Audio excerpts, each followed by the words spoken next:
Bismillahirrahmanirrahim. Assalamualaikum warahmatullahi wabarakatuh. Perkenalkan, saya Jenab Najwa Patricia dengan NIM 6670210013, Prodi Ilmu Pemerintahan, Fakultas Ilmu Sosial dan Ilmu Politik, Universitas Sultan Ageng Tirtayasa. Nah, kali ini saya akan memaparkan terkait dengan tipologi model-model partai politik.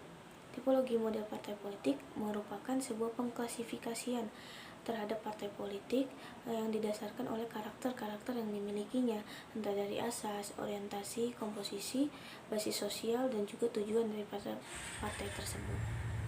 Nah, tipologi partai politik ini mengelompokkan partai-partai politik yang berbagai macam karakter yang kemudian dapat dikategorikan ke dalam sebuah tipe dan juga model-model tertentu. Nah, menurut Andre Crouwel terdapat 5 model partai, yaitu partai elit, partai massa, partai catch-all, partai kartel, dan juga partai bisnis. Nah, partai elit merupakan partai yang berasal daripada parlemen. Nah, menurut Weber ini, partai elit ini merupakan partai yang patronase atau bersifat karismatik, yang digagas secara personal, yang diinisiasikan oleh elit-elit tertentu. Nah, aktor-aktor daripada partai elit tersebut yaitu aktor daripada publik tertentu yang memiliki status sosial yang tinggi. Dengan adanya status sosial yang tinggi ini yang akan menjadikan status politik daripada partai elit ini kuat. Nah, sedangkan partai massa ini merupakan partai yang berasal dari masyarakat, yang diinisiasikan oleh masyarakat bawah, sehingga partai ini biasa dikenal sebagai integrasi sosial, yang dimana ia dapat mengintegrasi kelompok-kelompok yang dikucilkan ke dalam tubuh politik. Nah, kemudian ada partai catch-all. Partai catch-all ini yang berorientasi mengharapkan mendapatkan sebuah keuntungan. Ia bekerja untuk mendapatkan banyaknya suara, dan mereka hanya mementingkan memenangkan dalam pemiluan tersebut. Nah, sedangkan partai kartel tidak jauh beda dengan partai catch-all, tetapi partai kartel ini berorientasi mendapatkan keuntungannya yang bersumberkan daripada keuntungan keuangan daripada negara atau subsidi dalam negara. Nah, kemudian selanjutnya ada partai bisnis. Partai bisnis ini yang dikelola oleh partai-partai pengusaha, dan ia berasal dari kelompok-kelompok pengusaha yang entrepreneur. Kemudian dalam menentukan suatu tipe dalam partai politik ini dengan cara mengklasifikasikan melalui 4 dimensi, yaitu menurut Andre Crouwel ada 4, yaitu dimensi genetik, dimensi ideologi, dimensi elektoral, dan juga dimensi keorganisasian. Dalam dimensi genetik ini, partai elit ini yaitu berasal daripada parlemen, sedangkan partai massa berasal dari ekstra parlemen, sedangkan catch-all dan juga kartel yaitu berasal daripada kelompok kepentingan dan sedangkan partai bisnis ini berasal dari kepentingan kelompok para pengusaha. Sedangkan dalam dimensi elektoral ini adanya daya tarik pemilu daripada partai elit, yaitu berisikan kepada aktor-aktor publik atau pejabat publik tertentu atau memiliki status sosial yang tinggi, sedangkan pada massa memiliki daya tarik berasal dari kelompok sosial tertentu, entah dari agama, etnis, dan juga biologisnya. Sedangkan partai kartel yang berasalkan dari beragam kelompok kepentingan, sedangkan daripada partai bisnis ini memiliki daya tarik daripada kepentingan yang mendapatkan keuntungan yang didapatkan tergantung kepada pemilik partai. Sedangkan dimensi ideologi ini dalam partai elit ini bersifat tradisional, yang mana pencalonnya perseorangan. Sedangkan partai massa ini ideologinya keterwakilan daripada manajemen sosial dari kelompok sektor publik. Partai kartel memeliharakan kekuasaan yang masih harus dibayarkan, sedangkan partai bisnis ini berideologikan sebuah kepentingan daripada partai dijadikan sebagai produk-produk politiknya. Nah, dalam sumber daya partai ini, partai elit ini memiliki sumber dayanya pribadi, sedangkan partai massa sumber dayanya yang berdasarkan daripada kontribusi-kontribusi antar anggotanya atau uang iuran daripada anggota. Sedangkan partai catch all ini dari kelompoknya. Sedangkan kartel dari subsidi atau keuangan negara. Sedangkan bisnis ini dari kepentingan perusahaan. Nah, selanjutnya dalam dimensi organisasi ini, elit tidak memiliki kepentingan organisasi, sedangkan massa ia memiliki kepentingan organisasi keanggotaannya atau sukarela. Nah, sedangkan kartel ini sebagai kantong rekrutmen, baginya itu anggota tidaklah penting, tetapi lebih mementingkan banyaknya penduduk.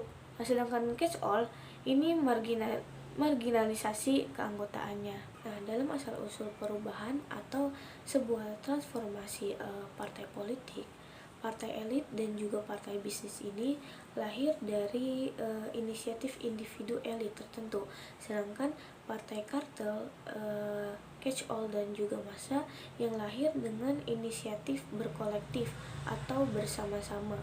Nah, terdapat dua sumbu. Yang pertama, ia memiliki kedekatan dengan lembaga negara, dan yang kedua memiliki kedekatan dengan masyarakat sipil. Nah, partai yang memiliki kedekatan dengan lembaga negara yaitu partai elit, partai kartel, dan juga partai catch all. Kader-kader daripada partai tersebut yang berasal dari internal partai, sedangkan partai bisnis dan massa ini memiliki kedekatan lebih ke masyarakat sipil yang berasal dari eksternal partai dan tidak mengerti internal partai. Nah, dalam pola rekrutmen terdapat dua pola, yaitu pola tertutup dan juga pola terbuka. Partai catch all, massa dan juga bisnis ia memilih pola rekrutmen yang lebih terbuka, yang mencakup kepada seluruh warga negara yang merasa dirinya telah mampu dan telah memenuhi persyaratan dan dapat diberikan suatu kesempatan dalam berpartisipasi dalam sebuah partai politik. Sedangkan partai elit dan juga partai kartel ini pola rekrutmennya lebih tertutup, tetapi memiliki jejaringan yang cukup kuat. Mereka merekrut wakil-wakil mereka yang memiliki status sosial yang tinggi dan kesempatan hanya dimiliki oleh sekelompok kecil saja, seperti yang tadi telah dijelaskan. Nah, dalam dinamika ideologi ini, partai catch all, partai massa cenderung memiliki strategi dengan menekankan kepada representasi kepentingannya dengan cara mendekati para pemilih supaya ia terpilih gitu. Sedangkan partai elit dan juga kartel dan bisnis ini ia cenderung lebih meraih kursi eksekutif dengan cara menekankan kepada kualitas-kualitas yang dimilikinya. Nah, partai catch all, kartel dan elit dan juga bisnis ini condong kepada lebih fleksibel pembuatan kebijakannya dan ideologinya pun yang kecil, sedangkan masa dia memiliki ideologi yang kuat terkait sebuah kelompok kepentingan. Nah, kemudian dalam dimensi keorganisasian ini, partai kader, catch all dan juga bisnis ini lebih memiliki modal yang besar, bukan dalam konteks uang, tetapi lebih kepada figur, jaringan hubungan atau struktur organisasinya lebih berprofesional. Sedangkan partai elit dan massa ini non profesional, yang dimana dikelola oleh para elit tertentu, sedangkan massa dikelola oleh mayoritas masyarakat. Partai kartel, bisnis dan juga elit ini bersifat hierarkis yang terpusat dan diatur oleh pemilik partai tersebut, dan sedangkan partai catch all dan juga partai massa ini bersifat horizontal, lebih terbuka, dan proses pembuatan kebijakannya pun lebih terbuka dibandingkan dengan kartel, bisnis dan juga elit. Selanjutnya di sini ada studi kasus yang saya bawakan, yaitu terkait dengan Partai Gerindra atau Partai Gerakan Indonesia Raya. Ketua pemimpin Partai Gerindra itu merupakan seorang calon presiden, yaitu Prabowo Subianto. Partai ini lahir yang memiliki tujuan untuk mengangkat derajat rakyat dari jerat kemelaratan akibat daripada permainan orang-orang yang tidak peduli kepada kesejahteraannya. Yang menarik di sini itu merupakan partai yang dipimpin oleh calon presiden Prabowo Subianto ini, yaitu Partai Gerindra, karena menjadi suatu keuntungan, dijadikan sebuah keuntungan untuk para calon anggota legislatif yang akan dicalonkan oleh Partai Gerindra ini. Nah, hal ini menjadi sebuah pengaruh untuk menjadikan daya tarik masyarakat dalam melihat sosok calon presiden tersebut yang berada dalam Partai Gerindra ini. Nah, Partai Gerindra ini berdiri pada tanggal 6 Februari 2008 yang berdekatan dengan waktu pendaftaran dan juga waktu kampanye pada pemilihan umum tahun 2009. Nah, setelah dideklarasikannya menjadi partai politik dan telah mendapatkan sebuah legitimasi hukum, kemudian Partai Gerindra ini menjadi partai politik baru yang lolos ke parlemen pada saat itu.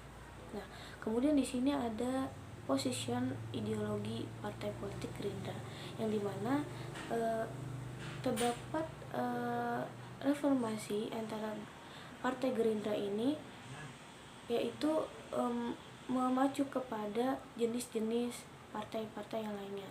Nah, di sini ada karakter daripada partai Gerindra ini yang berasal dari parlemen, artinya ia masuk kepada jenis partai kader ataupun partai elit.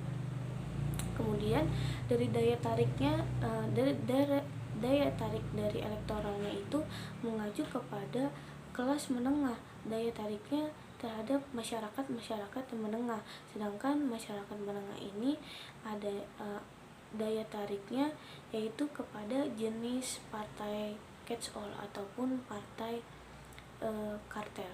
Nah, dalam basis sosialnya Partai Gerindra ini termasuk kelompok daripada eksternal, yang dimana yang terdapat berbagai kelompok kepentingan di dalamnya.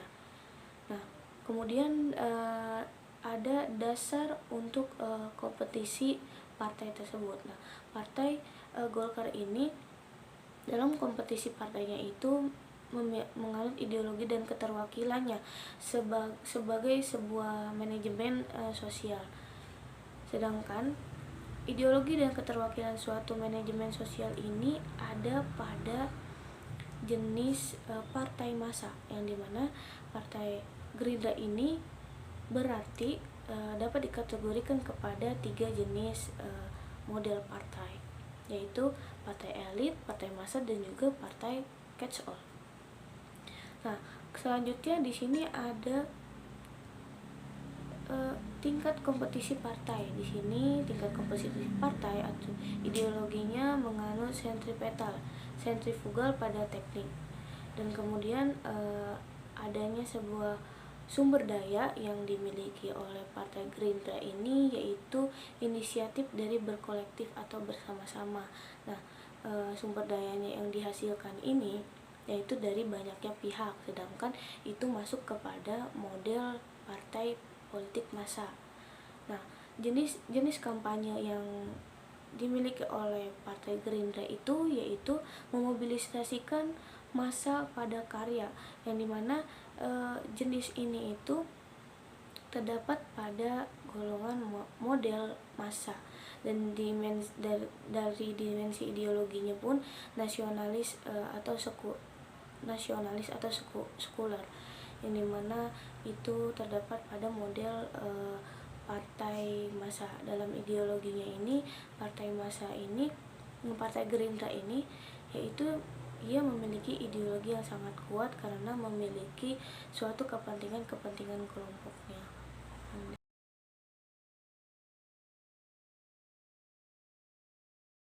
Maka di sini dapat kita simpulkan bahwasanya mengetahui nama partainya saja itu tidaklah cukup, tetapi dapat kita klasifikasikan dengan beberapa dimensi menurut Andre Crowell tersebut, yang dimana kita dapat mengetahui bahwasanya Partai Gerindra ini termasuk golongan kepada partai-partai mana saja. Dan setelah diklasifikasi bahwasanya Partai Gerindra ini memiliki condong kepada model partai elit, partai massa, dan bahkan dapat cenderung condong kepada partai catch all ini. Sekian dari saya. Terima kasih. Wassalamualaikum warahmatullahi wabarakatuh.